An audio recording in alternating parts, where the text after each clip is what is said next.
esquerda e a direita. Isso a gente explica muita coisa. Porque política tem lado. O que quer dizer com isso? O cara que chega em cima do muro e fala, não sou nem daqui nem daqui, não se preocupe. Ele já tem o lado dele, e sinceramente não é o meu.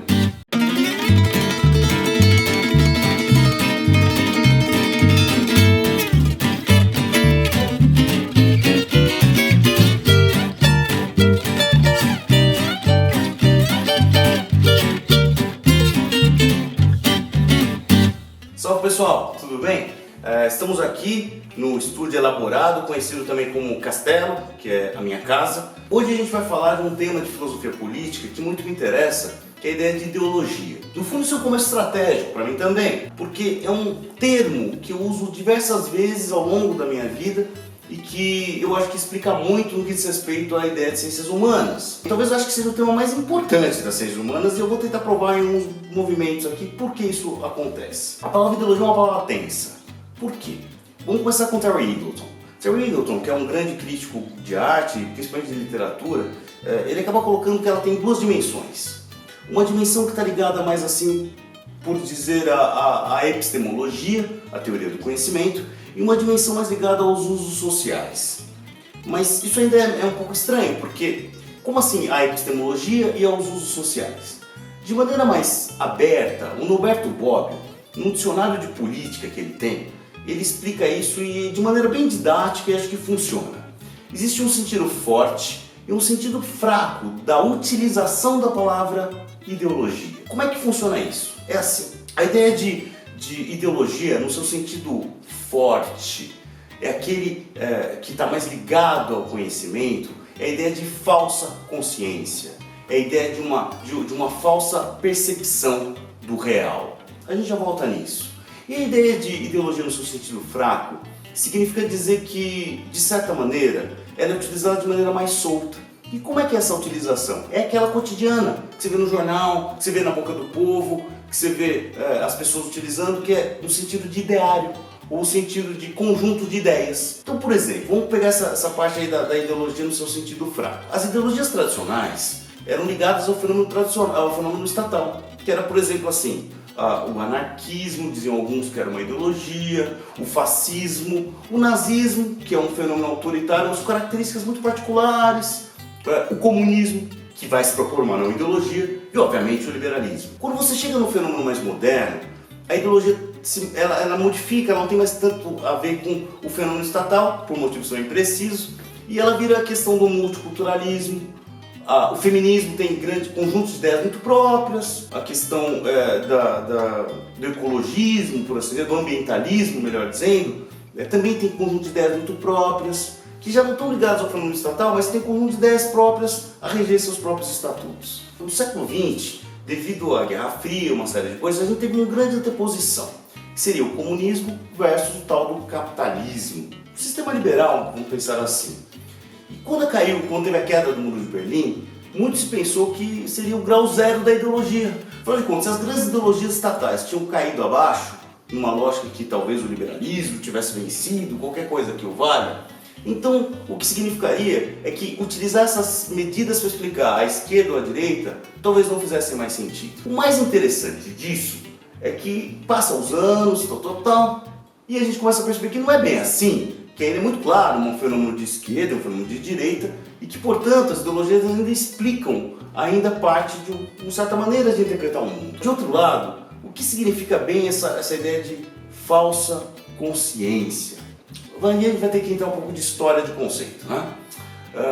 Na virada do século XVIII para o século XIX, um filósofo menor, francês, chamado Destutt de Tracy, ele inventou a palavra, que já é uma boa dica aqui. Isso ele está fazendo num momento muito preciso da história, que daqui a pouco vai começar a Revolução Industrial, aquela coisa toda, e ele está colocando ali a palavra ideologia na sua origem. E ele escreveu um livro chamado Elementos de Ideologia. O problema foi o seguinte, é que esse mesmo Destutt de Tracy, com seus amigos, eles começaram a criticar um governante bem preciso daquela época na França.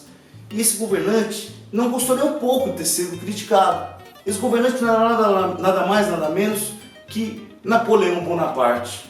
E Napoleão, ao invés de matar, de arrebentar, faz o seguinte, ele simplesmente começa a chamar esse tipo de gente, qual o Destutt de Tracy e seus amigos, de ideólogos. Daí vem uma questão. Quando ele chama de ideólogos, ele dá um caráter pejorativo à palavra. 45 anos depois, mais ou menos, Marx e Engels, eles pegam essa palavra ideologia, no seu sentido negativo, utilizado por Napoleão Bonaparte, e escrevem a ideologia alemã. Aí é o interesse da coisa, porque daí a palavra ideologia começa a se desenvolver no campo da esquerda de uma maneira diferente. Agora, o que vem ser essa falsa consciência do real? É com um ocultamento.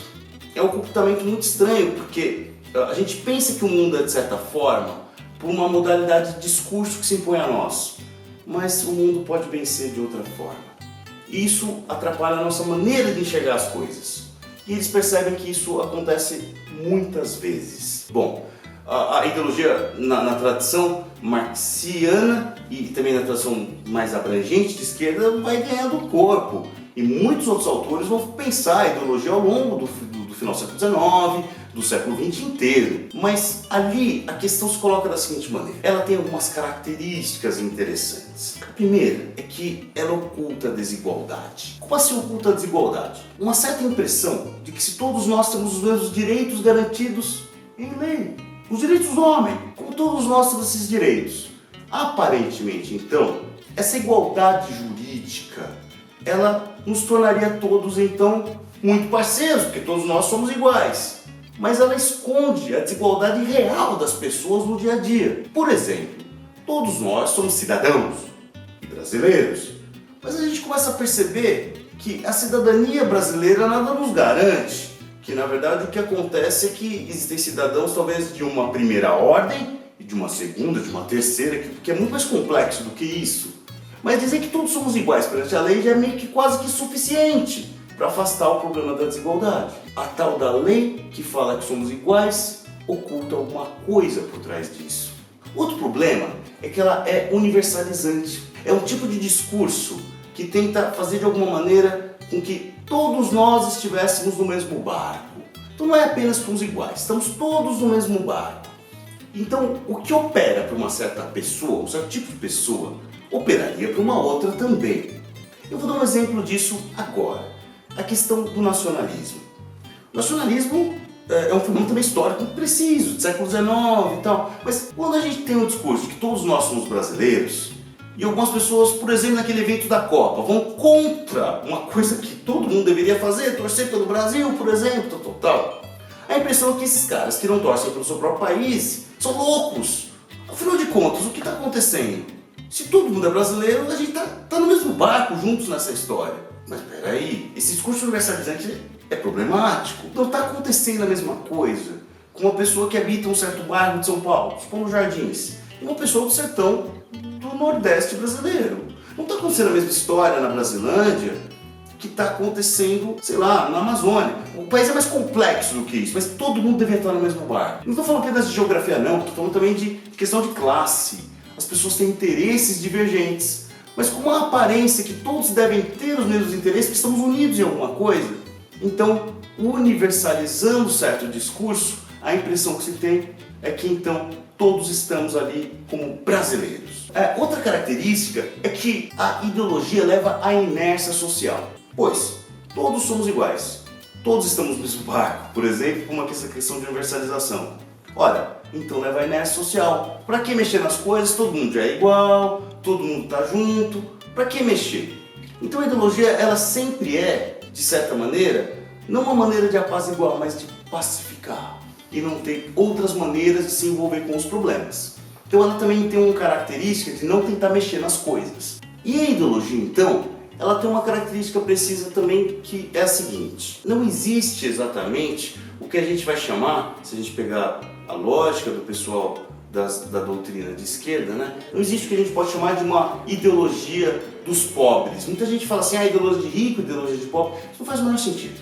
Faz o menor sentido porque a grande verdade é que existe um discurso que modela a sociedade como um todo. Esse discurso não vem dos pobres, obviamente. Pobre não tem ideologia. Pobre é vítima da ideologia. Porque o que acontece é que também o que vai prevalecer na sociedade é que uma certa classe social precisa, que é a classe média, é onde fica o reduto do discurso ideológico. E essa classe média, ela opera dessa maneira. Não se trata de uma acusação, é assim que ela opera. Ela vai tentar fazer o quê? dizer que todo mundo é igual, dizer que todo mundo ao mesmo tempo está no mesmo barco e ainda que as coisas devem continuar como estão. Porque se as coisas continuar como estão, o pobre vai tentar jogar o jogo da vida a partir das regras colocadas como estão. Porque se ele começar a jogar de outra forma, a coisa complica. Ele pode tentar fazer uma revolução no seu próprio modo de viver, na sua própria vida. Resultado. Então é bom que as coisas continuem como estão. Existe uma lógica de conservação. A professora Marilena Chauí tem uma imagem muito interessante para isso. Ela fala assim, essa tal classe média tem um probleminha que é o seguinte, ela tem um sonho e um pesadelo.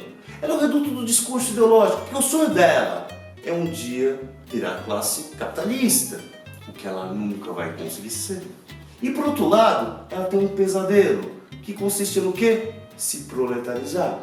Então ela prefere que as coisas continuem do jeito que estão, porque assim ela tem o sonho presente e o pesadelo afastado. A ideologia, então, ela opera segundo esses mecanismos. Ela modela toda a cara de uma sociedade. Por que ela é um conceito, a palavra ideologia, que é operacional de certa forma? Porque se a gente começa a perceber que existem certos discursos que encobrem outras coisas, que eles querem dizer uma coisa quando dizem outra, a gente começa a questionar como lidar com esses discursos e como jogar os jogos que se apresentam na nossa vida através de outras formas de jogo. O exemplo mais claro é o da meritocracia, um discurso muito preciso no universo liberal, que um dia desse a gente vai desvendar também aqui no nosso canal. Quando eu fico estudando e tal, tem um sentido forte que eu elaborei para vocês de ideologia, o sentido fraco. E sempre quando eu lia, eu pensava, a questão para mim era que o sentido forte é muito mais interessante, porque está mostrando os modos de ocultamento dos discursos e tudo mais. Hoje a gente olha para o Brasil e percebe o sentido fraco em todo lugar. Quer dizer, as pessoas acusam umas às outras de serem comunistas, de serem conservadoras, como se isso já resolvesse a razão argumentativa pelas quais elas justificam a racionalidade de seus discursos. É claro que em muitos ambientes, quando você fala assim, eu sou comunista, é a primeira maneira de você não conquistar amigos. Mas em outros ambientes, é a melhor maneira de você ter amizades. Agora, tem uma coisa que é interessante em colocar as coisas de maneira reta, que é colocar assim, existe um lado que é o de lá, existe um lado que é o de cá, a esquerda e a direita. Isso ainda explica muita coisa. Porque política tem lado. O que eu quero dizer com isso? O cara que chega em cima do muro e fala, não sou nem daqui nem daqui, não se preocupe. Ele já tem o lado dele. E sinceramente não é o meu. Porque a política é feita de lado. Eu estava pensando nisso, então pelo menos no momento atual é muito importante colocar essa questão. Que o lado de lá, que defende certas coisas, não é o lado de cá. O Hemingway, um grande escritor, ele tem uma frase muito importante sobre isso. Ele foi Prêmio Nobel de Literatura e ele coloca uma frase que é exatamente essa aqui. Quem estará nas trincheiras ao teu lado? E alguém fala, e isso importa? É mais importante que a guerra. A questão ali numa interpretação rápida dessa citação é que a guerra está acontecendo, tem um lado de lá, um lado de cá, mas quem está do seu lado talvez importe mais do que a própria lógica da coisa toda. Então é importante nesse momento de polarizações entender uma coisa também. O lado de lá está lá e tem gente que está do meu lado e a gente tem que estar junto nessa história. Eu gostaria de apresentar aqui 3 livros que podem auxiliar a pensar um pouco essa questão da ideologia. O primeiro livro é obviamente o clássico sobre o assunto, a ideologia alemã, do Marx e do Engels.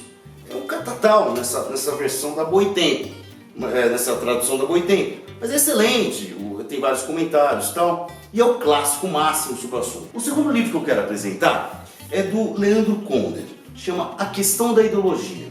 Esse livro é interessante porque ele pega em cada um dos grandes autores da tradição da discussão da ideologia. Então ele começa aqui, em Lukács, em Marcuse, em Gramsci, até vai em Bakhtin e vai indo.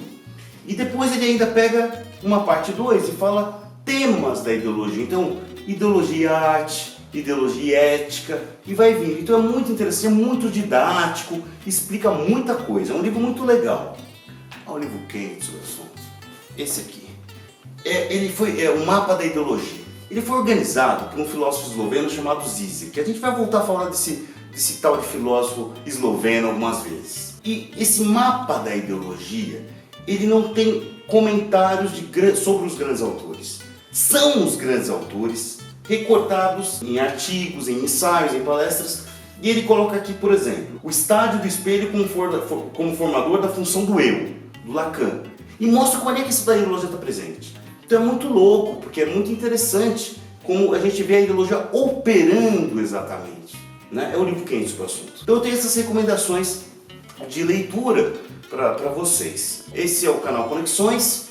Gostaria que vocês participassem do canal, mandassem seus comentários e, por favor, se inscrevam. Isso é uma questão que parece ser importante aqui. Tá bom? Muito obrigado e até a nossa próxima sessão. Abraço!